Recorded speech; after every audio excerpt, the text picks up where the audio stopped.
मधुबन के बाबा,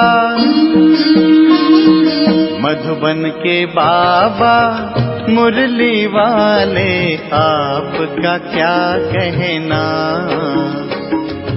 आपका क्या कहना। ओम शांति। आज 12 दिसंबर 2022 के साकार मधुर महावाक्य हैं। आज मीठे मीठे बाप दादा बोले, मीठे बच्चे, बाप भल यहाँ तुम्हारे सम्मुख है, लेकिन याद तुम्हें शांतिधाम घर में करना है।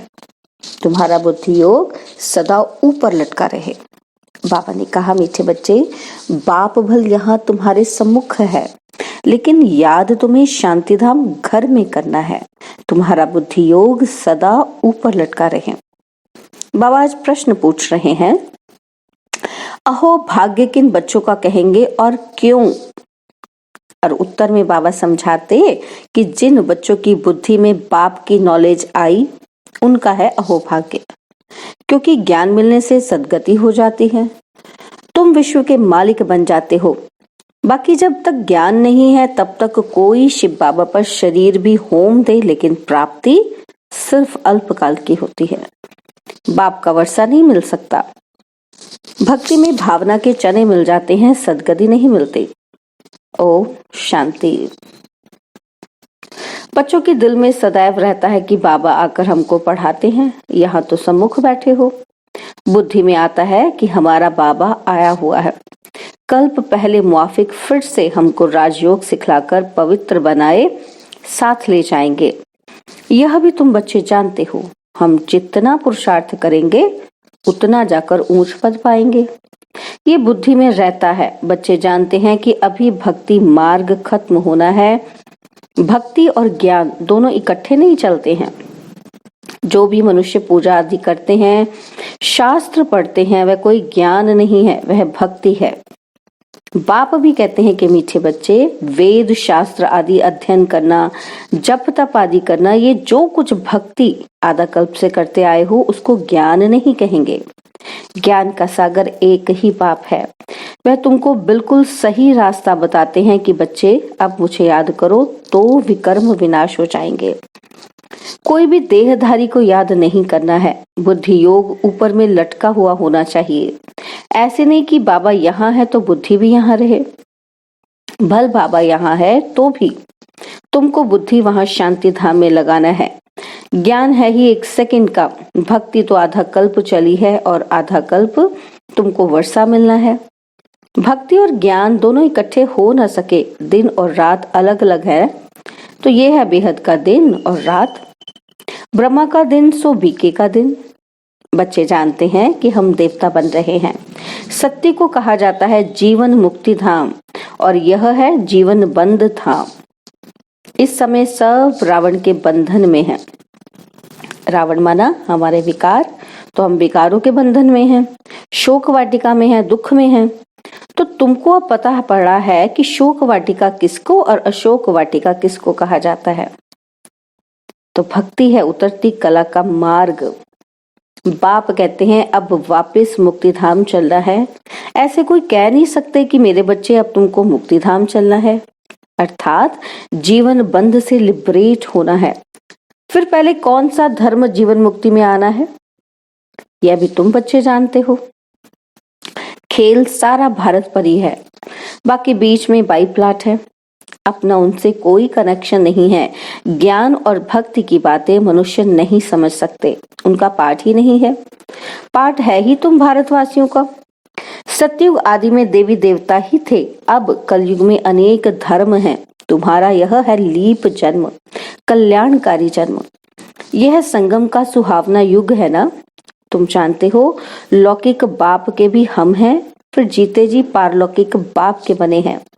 लौकिक बाप भी है और पारलौकिक बाप भी है, हाजिर हजूर है। तुम्हारी आत्मा कहती है कि बाबा आप परम धाम से आए हो हमको वापस ले जाने। बाप बच्चों से ही बात कर सकते हैं। जैसे आत्मा को इन आंखों से देख नहीं सकते, वैसे परमात्मा को भी देख नहीं सकते। हाँ, दिव्य दृष्टि से साक्षात्कार हो सकता है। दिखाते हैं कि विवेकानंद को साक्षात्कार हुआ कि रामकृष्ण की आत्मा निकल मेरे में समा गई। परंतु आत्मा समा तो नहीं सकती। बाकी आत्मा का साक्षात्कार होता है, परमात्मा का भी यथार्थ रूप बिंदी है, परंतु गाया हुआ है कि वह हजारों सूर्य से भी तेजोमय है। तो परमात्मा अगर वह साक्षात्कार ना कराए तो कोई का विश्वास ही ना बैठे। बिंदु रूप के साक्षात्कार से कोई समझ न सके, क्योंकि उनको कोई जानते ही नहीं। यह नई बात बाबा ही बतलाते हैं। परमात्मा बड़ी चीज तो हो न सके, वह अति सूक्ष्म से सूक्ष्म है, उनसे सूक्ष्म कुछ भी है नहीं। यह भी तुम बच्चों की बुद्धि में है कि आत्मा और परमात्मा जो बिंदु रूप है उनमें सारा पाठ नूंधा हुआ है। आत्मा में 84 जन्मों का अपना अपना पाठ नूंधा हुआ है। कितनी विचित्र बात है। बाप बिगर कोई समझा ना सके। यह बातें तुम विलायत वालों को समझाओ तो वंडर खाएं और तुम्हारे ऊपर कुर्बान जाएं। प्राचीन भारत का ज्ञान और योग तुम ही समझा सकते हो। पहले पहले ये समझाना है कि आत्मा परमात्मा क्या वस्तु है। आत्मा के लिए कहते हैं स्टार है, और परमात्मा के लिए नहीं कहेंगे कि वह स्टार है। आत्मा कोई छोटी बड़ी नहीं होती है, वह है ही एक बिंदी जो एक शरीर छोड़ दूसरे में प्रवेश करती है। तुम बच्चे समझते हो, ड्रामा में जो कुछ चलता है वह नूंद है, चक्र फिरता रहता है। ये सब बुद्धि में प्रैक्टिकल आना चाहिए। दुनिया तो इन सब बातों को जानती नहीं है। सबसे तीखी दौड़ी आत्मा की है। एक सेकंड में कहां की कहां चली जाती है। सेकंड में जीवन मुक्ति मिलती है तो सेकंड में आत्मा भी वहां पहुंचती है। आत्मा कहती है कि मेरे से तीखा और कुछ है नहीं, मेरे से छोटा और कोई नहीं है। छोटी सी आत्मा में सारी नॉलेज है। उनको कहा जाता है गॉड। आगे कहते थे क्योंकि मन सब कुछ जानते हैं। इसका मतलब ये नहीं कि एक एक के दिल को बैठ जानते हैं। ये तो ड्रामा में सब कुछ नूंद है। बाप समझाते हैं कि मैं इस झाड़ का बीज रूप हूं। झाड़ का बीज अगर चैतन्य हो तो समझाएं कि मैं ऐसे धरनी में रहता हूं। गाया भी हुआ है कि ब्रह्मा द्वारा मनुष्य सृष्टि रचते हैं। बीज तो एक है ना। तुम आत्मा यहाँ से शरीर धारण कर पाठ बजाती हो। बाप कैसे आकर प्रवेश करते हैं यह तुम बच्चों को अब मालूम पड़ा है। बाप आकर नॉलेज देते हैं, सदैव बैठा नहीं रहता। बाप ने समझाया है कि जब झाड़ की जड़ जड़ी भूत अवस्था होती है तब ही मैं आता हूँ। अभी सहायता के लिए बहुत यज्ञ रचेंगे। यह है रुद्र ज्ञान यज्ञ, कृष्ण ज्ञान यज्ञ हो न सके। श्री कृष्ण तो देवता थे, वे द्वापर में आ न सके। देवता फिर क्षत्रिय वैश्य शूद्र बनते हैं। श्री कृष्ण देवता द्वापर में कैसे आ सकता। रावण राज्य में देवताएं पैर ही नहीं रखते। तुम बच्चे जानते हो, क्या जानते हैं कि आत्मा अविनाशी है। आत्मा में ही संस्कार रहते हैं। शरीर तो खत्म हो जाता है, आत्मा में ही अच्छे व बुरे संस्कार रहते हैं। अब तुम समझते हो कि जो भी मनुष्य मात्र है वह ड्रामा प्लान अनुसार चल रहे हैं। आगे ये नहीं समझते थे कि सृष्टि किस आधार पर चलती है। ईश्वर के आधार पर तो है ही नहीं। यह तो बना बनाया खेल है जो फिर फिरता रहता है। ऐसे नहीं कि ईश्वर के आधार पर खड़ा है। जैसे तुम्हारा पाठ है वैसे परमात्मा का भी पाठ है। साक्षात्कार भी मैं कराता हूँ। भक्ति मार्ग में हर एक की मनोकामना अल्पकाल के लिए पूरी होती है। दान पुण्य आदि जो कुछ करते हैं उसका अल्पकाल के लिए सुख मिलता है। थोड़ा सा सुख मिला फिर ऐसा कर्म करते जो उनको भोगना पड़ता है। कहते हैं भावी के भूगरे भी अच्छे, चने अच्छे। तो भक्ति मार्ग में मेहनत करते हैं, मिलता क्या है? चने। शिव बाबा पर भल शरीर भी होम कर देते हैं। होम माना दे देते हैं, बलि दे देते हैं ना, शरीर का दान दे देते हैं, तो भी बाबा कहते भूगरे मिलते हैं। वर्षा तो मिल ना सके। काशी कलवट खाने समय विकर्म भल नाश होंगे, फिर शुरू हो जाएंगे। तो भावना के भूगरे हुए ना, तो ज्ञान मार्ग में देखो कितना मिलता है। एकदम तुम विश्व के मालिक बन जाते हो। कैसे? क्योंकि काशी कलवट में भक्ति मार्ग में शरीर का आहुति तो दे दी, लेकिन आत्मा तो नहीं प्योर हुई ना। तो आत्मा फिर से जैसे संस्कार हैं फिर से वही वैसे भी कर्म करने शुरू कर देगी। इसलिए अल्पकाल की प्राप्ति हुई। तो ज्ञान मार्ग में बाबा क्या कर रहा है, हम आत्माओं को प्योर बनाता है, इसलिए आत्मा को प्राप्ति होती है। आत्मा के संस्कार जब चेंज होते हैं तो बाबा कहते हैं अपने संस्कारों के आधार पर वो जाती है सतयुग में, तो विश्व का मालिक बन जाती है। तो बाबा कहते देखो ज्ञान मार्ग में तुमको कितना मिलता है, एकदम तुम विश्व के मालिक बन जाते हो। ये कोई की बुद्धि में अगर नॉलेज आ जाए तो अहो भाग्य, ज्ञान से सदगति होती है, इसको नॉलेज कहा जाता है। यह बाप के सिवाय कोई दे ना सके। शास्त्र कितने ढेर पढ़ते हैं, बहुत होशियार हो जाते हैं, फिर वह संस्कार ले जाते हैं। अच्छा, उनको मिलता क्या है, भूगरे, और तो कुछ नहीं, नीचे गिरते ही आते हैं। समझो कोई का राजा के घर में जन्म होता है, खुशी मनाते हैं, भले वह राजकुमार है, परंतु तुम कहेंगे उनको चने मिले। कहाँ हमको बाप विश्व का मालिक बनाए बादशाही देते हैं, और कहाँ ये भूगरे। कोई बहुत दान करते हैं, भल जाकर राजा के पास जन्म लिया, तो भी तुम्हारी भेंट में भूगरे हैं। तो अब राजाई का पद का पुरुषार्थ करना चाहिए। लौकिक बाप भी बच्चों को देख बहुत खुश होते हैं। ये है बेहद का माँ बाप, जिससे 21 जन्मों का सुख मिलता है। आजकल देखो दुनिया में दुख बढ़ता जा रहा है, अभी दुख धाम की अंत है।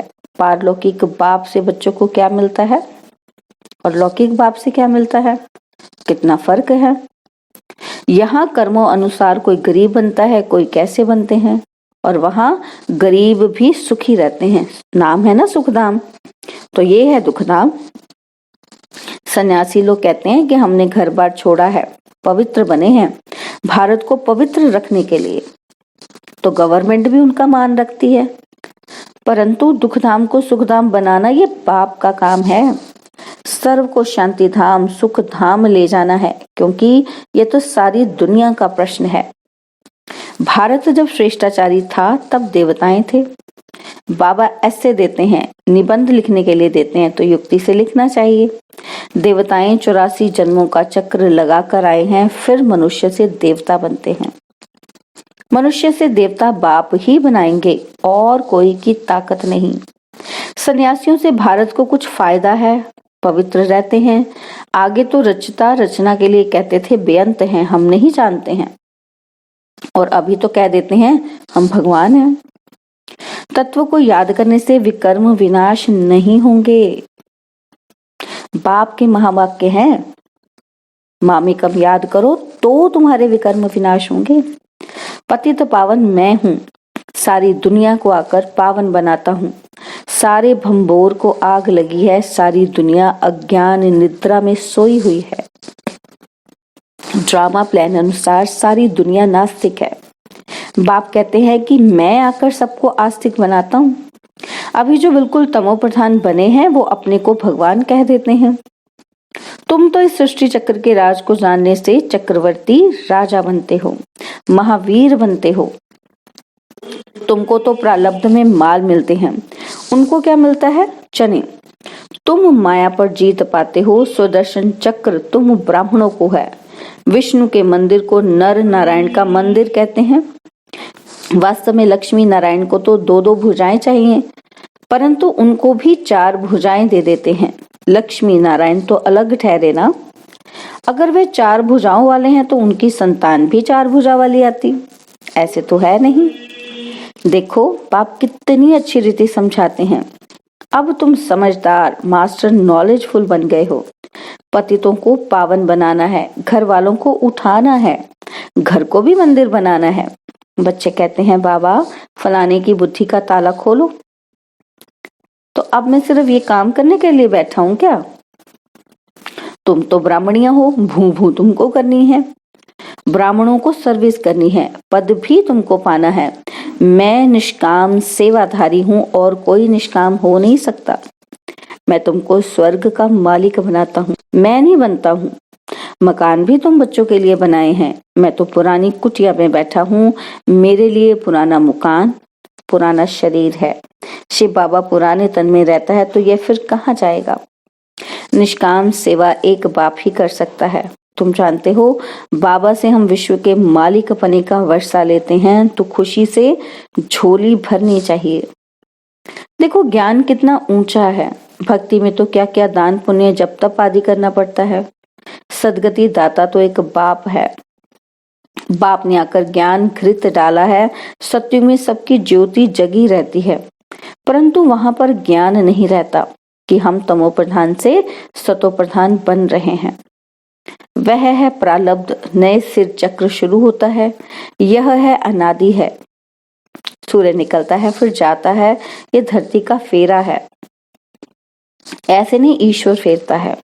अच्छा, मीठे मीठे सिक्की लदे बच्चों प्रति माता पिता बाप दादा का याद प्यार और गुड मॉर्निंग। रूहानी बाप की रूहानी बच्चों को नमस्ते। हम रूहानी बच्चों की रूहानी बाप दादाजी को दिलवा जान सिखवा प्रेम से नमस्ते। ओम शांति। प्यारे बाबा, मीठे बाबा, मेरे बाबा, शुक्रिया बाबा, शुक्रिया बाबा, शुक्रिया बाबा। धारणा के लिए मुख्य सार है। पहला पॉइंट, घर घर को मंदिर बनाना है। परिवार वालों की भी सेवा करनी है। ऊंचे ज्ञान का सिमरण कर खुशी से झोली भरनी है। और सेकंड है, किसी भी देहधारी को याद नहीं करना है। अपना बुद्धि योग ऊपर लटकाना है। सुहावने संगम पर जीते जी पारलौकिक बाप का बनना है। बाबा ने आज वरदान दिया, यथार्थ सेवा द्वारा सेवा का प्रत्यक्ष फल खाने वाले मन बुद्धि से सदा तंदुरुस्त भव। यथार्थ सेवा द्वारा सेवा का प्रत्यक्ष फल खाने वाले मन बुद्धि से सदा तंदुरुस्त भव।